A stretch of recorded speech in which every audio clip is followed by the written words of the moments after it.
2026 का railway group D exam clear करना है? तो चलिए, आज हम एक ऐसी जबरदस्त स्ट्रैटेजी पर बात करेंगे जो इस एग्जाम को क्रैक करने में मदद करेगी। बिल्कुल, शुरू से समझते हैं। तो इस पूरी चर्चा को हमने 5 हिस्सों में बांटा है। हम एक एक करके इन सभी स्टेजेस को समझेंगे और देखेंगे कि सफलता तक कैसे पहुंचना है। देखिए, किसी भी जंग को जीतने का पहला नियम क्या है? पहले मैदान को अच्छी तरह समझ लो। तो चलिए, सबसे पहले ग्रुप डी एग्जाम के बेसिक स्ट्रक्चर और इसके नियमों को जानते हैं।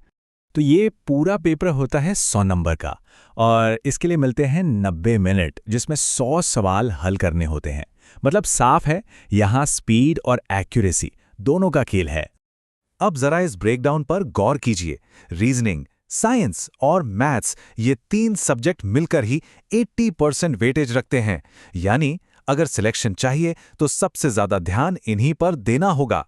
यह बिल्कुल क्लियर होना चाहिए। अब देखिए, तैयारी करने वाले 2 तरह के लोग होते हैं। एक वो जो बिल्कुल नए हैं और दूसरे वो जो पहले भी कोशिश कर चुके हैं। जाहिर है, दोनों के लिए स्ट्रैटेजी एक जैसी नहीं हो सकती।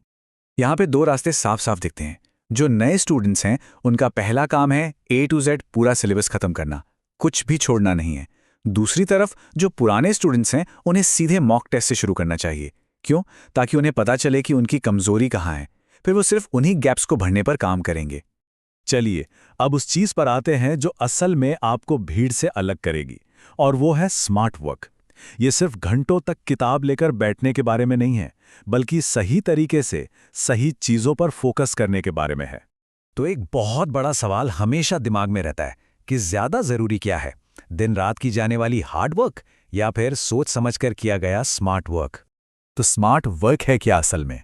इसका सीधा सा मतलब है अपना कीमती समय उन टॉपिक्स पर लगाना जहां से एग्जाम में सबसे ज्यादा सवाल पूछे जाते हैं। मतलब कम मेहनत में ज्यादा नंबर। एक उदाहरण से समझते हैं।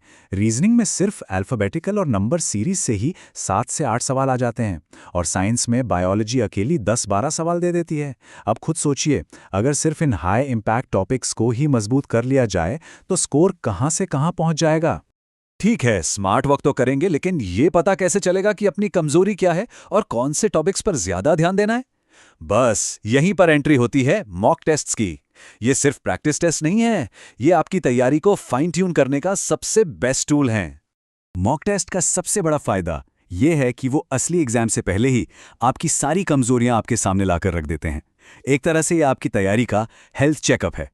और ये एक साइकिल की तरह काम करता है, जिसे बार बार दोहराना है। सबसे पहले एक पूरा मॉक टेस्ट दीजिए, फिर देखिए कौन कौन से सवाल गलत हुए। उन गलतियों से पता कीजिए कि कौन से चैप्टर आपके वीक हैं।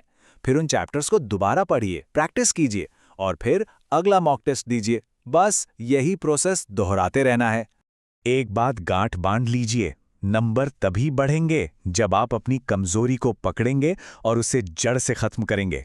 सिर्फ टेस्ट देते रहने से कुछ नहीं होगा। असली खेल एनालिसिस का है।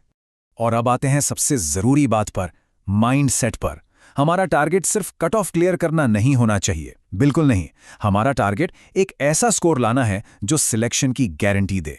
ये जो आप देख रहे हैं, ये अलग अलग कैटेगरीज के लिए एक्सपेक्टेड कट ऑफ्स हैं।